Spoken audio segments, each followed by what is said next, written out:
Hi, this is Spencer from Periphery, and I sing. This is Misha from Periphery, and I play guitar. Great, well, thank you so much for joining me. It's a little early here at Carolina Rebellion, but what are you guys looking forward to with the festival? You guys are busy this summer. Yeah, we're looking forward to playing. You know, we only have a 30-minute set, but I think it's going to be a good crowd, and we can give them a nice, short, big burst of energy. You know? Absolutely, wake them up. Yeah, exactly. Wake myself up. I just woke up actually.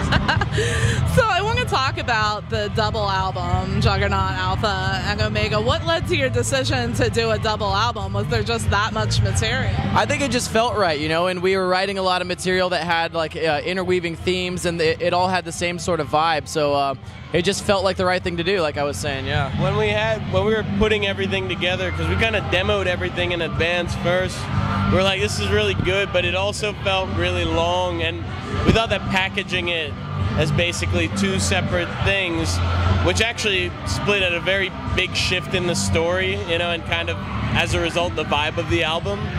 I don't know, it just made everything a lot more palatable to us.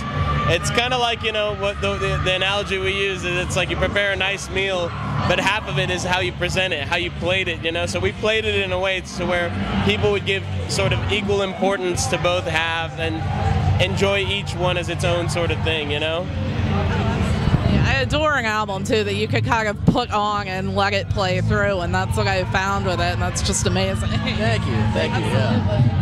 So, can you talk about the recording process a little bit? One or two songs in particular, and just tell me what the mindset was like. It was the same. It wasn't any different for any of the songs.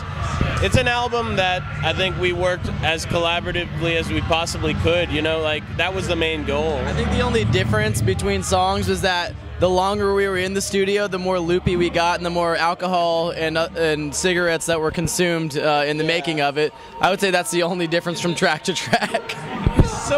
So optimistic at the beginning, It really was. Yeah. Everyone, sure. There's no air conditioning in the studio that we had. Oh my God! It's the middle of summer, so it's like you're literally dripping sweat in there, So it's like you will feel our pain. Yeah. Well, you don't want to be too comfortable when you're writing an album, I'm always curious. You're in the studio and you're putting this together and you're reliving a lot of these emotions. Like, a lot of it's heavy, and it really makes people think. Is it ever hard to get back out of that mindset? No, I feel like we just get in the mindset that we need to make the record, and then once that's done, you kind of just move on and do what you need to do next. I'll also say this: the music comes from a very genuine place for us. It's not anything. It wasn't trying to be anything other than what we were feeling at that point in time and what was coming out sort of naturally. We didn't have any checklists or goals to meet, or this many singles or whatever. So with it being very genuine to us and being important to us, I don't think we'll ever kind of lose that emotional attachment, if that makes sense. It's not like this thing we have to look back at and this is the bullshit song, whatever, it's all kind of special to us. So yeah, I don't think that'll happen. Ever surprised by which songs fans tend to gravitate towards? Absolutely, and a lot of the time they end up being songs that are different from what you'd expect them to be gravitating towards. Like Stranger Things on this record, the last song, that's probably the biggest fan favorite so far online that we've seen, and we didn't expect it to be. I did not expect that at all. I always liked that song a lot, and I loved it as a closer, and it's kind of you need to have an epic closer, but I was definitely surprised by how many people like that. And even Omega, it's 12 minutes long. That seems to be the next fan favorite. I think a lot of people are apprehensive or about how people would take to that song with it being long and dark and just kind of a very harsh song in a lot of ways, but it seems to have resonated really well. It takes you to another place. Right. I am so happy that you mentioned that song, because I was like, yeah, it's just you like that song? Yeah. I mean, so that's one of those selfish moments where it's I was really stoked that we had something like that, but I'm also super aware that a lot of people might hate it, and I was totally okay with that, so it was a pleasant surprise to see that people actually dug it.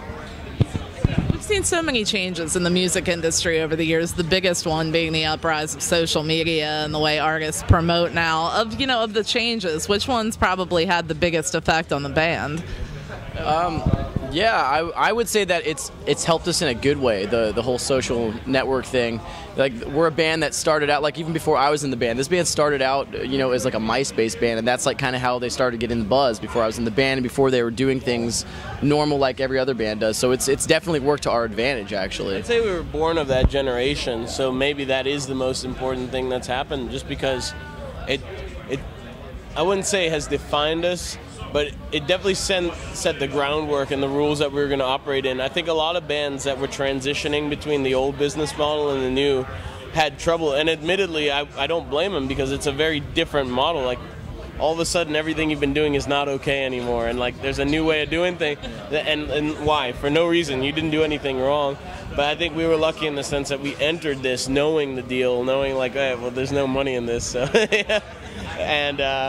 And I mean, since then, there's just been variations on the same sort of model, like with Spotify and whatever. But the things that you lose in sales, you gain in promotions. So, there's a ebb and flow to everything, I guess. I think there's more pressure now for bands to have to stay on the road longer. I think it depends on the style of music, honestly. I think if you're in a very competitive genre where fans maybe don't stay attached to your band as long, then yes, absolutely, because you need to be out there pushing your product, and if someone can uproot you, then you're in a lot of trouble. But if you're in a style where you get more lifers and you don't necessarily have the same amount of competition, like as in this band could come in and just take your spot, then probably not. You could probably ease off on the touring and be a bit more strategic about it. I know that a lot of you guys have various side projects as well as the band. How does that tie in? Is there any influence from one to the other? No, I would say like anybody that has a side project in this band, it's just another artistic outlet, because we're all constantly writing and trying to better ourselves as musicians, and the side projects are just another outlet to help us get out other influences and things that we like to do. Yeah, absolutely. That's healthy. I really do. Yeah, I mean, it's like, this band is a lot of things, and it is, because we kind of have this, like, we can do whatever we want, but at the end of the day, it's not everything, so it's nice to have, like, other outlets and just to write for the hell of it, so. So if you had to pick one thing that was misunderstood the most about the band, what would it be? Is there something people get wrong a lot? That we take the word gent seriously, which we do not at all. We think it's retarded. So we think it's hilarious. I did not bring it up. That's like a whatever. Point. You made a point of not bringing it up. Make a point. I hate genres. Yeah, I mean, it's that's probably. I don't think there's too many other misconceptions I could think of. Well, you know why? Because I think we're pretty in touch with our fan base, and when they have questions, they can usually fairly easily get an answer to it. So that kind of like the real fans get it. Yeah, but it kind of prevents the spread of misinformation. If that makes sense. So what does the rest of 2015 look like for you guys? What's up after Carolina Rebellion?